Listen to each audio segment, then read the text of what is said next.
Okay, seventh graders, welcome back. We're looking at another compromise today.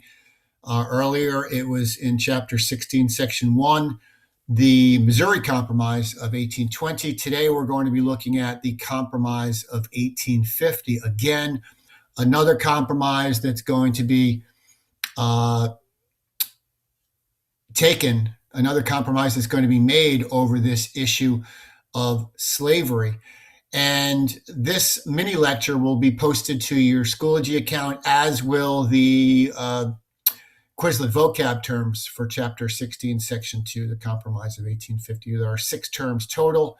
3 of them will appear here on the worksheet that we're about to look at in this mini lecture. The other 3, all 6, will be on the Quizlet deck, which will be linked on Schoology, as will a number of important videos that will supplement what we're looking at today. Let's get started by looking at the 3 vocab terms that appear in the reading. The first term is going to be secede. Okay, secede means to withdraw from an organization, country, or political party. When we talk about secede in relation to the Compromise of 1850, we're talking about the threat by Southern states to secede or leave the Union, to leave the country over this issue of slavery. The second term is civil war, which is a war between people of the same country. And the third term is fugitive, which means runaway. When we talk about fugitives in this period of time in the mid-1800s in the United States, we're talking about fugitive slaves, people who have attempted or are attempting to escape slavery by running away.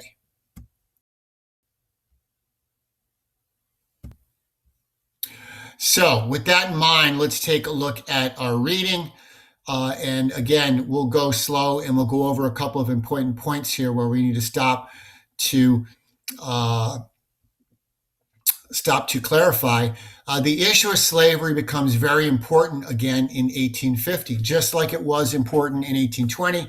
At that time, in 1850, California requests to join the Union as a free state. California were accepted, the North would gain control of the Senate. So just like we have with the Missouri Compromise, when there were 15 slave states and 15 free states in 1820, and Missouri wants to join as a slave state, that would have given an advantage in the number of slave states to the southern states, and they would have 16 states, and the northern states or the free states would only have 15. So the Missouri Compromise added a slave state and a free state, and in every time after the Missouri Compromise in 1820, every time a new state was added to the Union, they were added in pairs up until 1850, one slave state, one free state. And the issue here in 1850, if California were accepted as a free state, the North would gain control of the Senate, and the South wanted nothing to do with the North gaining control of the Senate. Southerners threatened to secede from the Union. Southern states actually threatened to leave the United States. Henry Clay, known as the Great Compromiser, tried to avoid civil war and save the Union again, as he did with his Missouri Compromise of 1820, 30 years earlier. His Compromise of 1850 helped the two sides reach agreement, but only for a short period of time. And we're going to take a look at the provisions of the Compromise of 1850 next. Now, with the Compromise of 1850, bottom of your chart here, we really are looking at 5 specific provisions or 5 specific parts of the Compromise of 1850. Each of them is very, very important, and each of them is important because each portion of the Compromise of 1850 is designed to give something to either the slave-supporting states or the states that oppose slavery. Let's take a look at the provisions of the Compromise of 1850. First thing, California will join the Union as a free state. This will satisfy the abolitionist states and the northern states who do not want slavery extended to new territories and new states. The second portion of the Compromise of 1850, New Mexico and Utah will use popular sovereignty to decide the question of slavery. So both of these territories, New Mexico territory and the Utah territory, are now under the Compromise of 1850. They're now able to decide the issue of slavery in those territories based on what the people who were living there ultimately decide. Remember, popular sovereignty from 1601 literally means the people will decide. So this issue of popular sovereignty will decide the question of slavery in those territories. The third provision, slave trading is banned in the nation's capital, Washington, D.C. This is going to be a provision that is largely going to be approved by the abolitionist portion of the country. The people who believe that slavery should be outlawed are going to be very happy at the provision which bans slavery in the nation's capital. The fourth provision, the Fugitive Slave Law, is passed. We'll talk more about that in a moment.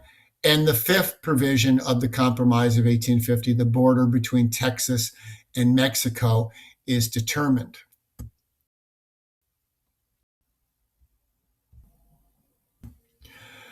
Now, as we just pointed out, one key part of the Compromise of 1850 was the Fugitive Slave Act. And this is important, ladies and gentlemen. The Fugitive Slave Act is probably the most important and at the same time the most controversial aspect of the Compromise of 1850. Fugitive Slave Act required every American citizen to help catch fugitive slaves. If a slave escaped to the North, under this Fugitive Slave Act, which was part, again, of the Compromise of 1850, the Fugitive Slave Act required every citizen to help catch fugitive slaves and return those slaves to their proper masters. Now, this aspect of the fugitive slave, this aspect of the Compromise of 1850, rather, was very much it made Southerners very, very happy because it basically said that the law would provide for a means for people to get their property back if slaves escaped north. Northern abolitionists, on the other hand, were very, very unhappy with the fugitive slave portion of the Compromise of 1850 because it basically said that if you were a Northerner and you knew the whereabouts of a free slave or an escaped slave or someone who maybe you were harboring in your home or helping on the path of the Underground Railroad, it basically made criminals of Northerners who were not willing to give up the location of runaway slaves. So the law pleased Southerners but upset anti-slavery Northerners. Northerners who believed that slavery was wrong did not like being forced to help slave owners. And as a result of this Fugitive Slave Act, tensions over slavery remained very high. In 1852, Harriet Beecher Stowe wrote a book called Uncle Tom's Cabin. Very, very important story. Stowe told the story of Tom, a kind and religious slave who was treated cruelly, persuaded more people that slavery was wrong and must be ended. And within a short time, the book sold millions of copies and was translated into many languages. But despite its popularity, most Southerners objected to Uncle Tom's Cabin, while Northerners loved it, and while Northerners loved the idea that the horrors and the evils of slavery were being pointed out across the country to people who had largely been ignorant of the specifics about the horrors of slavery. Southerners argued the exact opposite. They said that the book did not give an accurate depiction of slave life. Now, there are a couple of important videos I've linked as part of this lesson on your Schoology feed on Uncle Tom's Cabin. Make sure that you view those. Uncle Tom's Cabin is very important.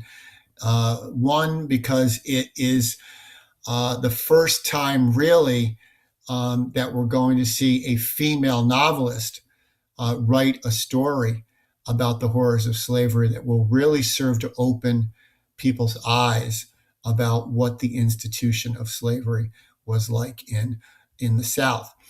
Two questions at the bottom of the worksheet that you folks can answer on Google Docs, and please share with me. Question one, based on the reading: why did slavery become an issue in 1850? Certainly had been an issue before that, but why does it become more of an issue, a more important issue in 1850? And the second one is based on the chart above. Name two parts or two provisions of the Missouri Compromise. Please make sure that you share these with me, and be sure to watch the videos and review your Quizlet terms for 16-2, which are linked on your Schoology page as well.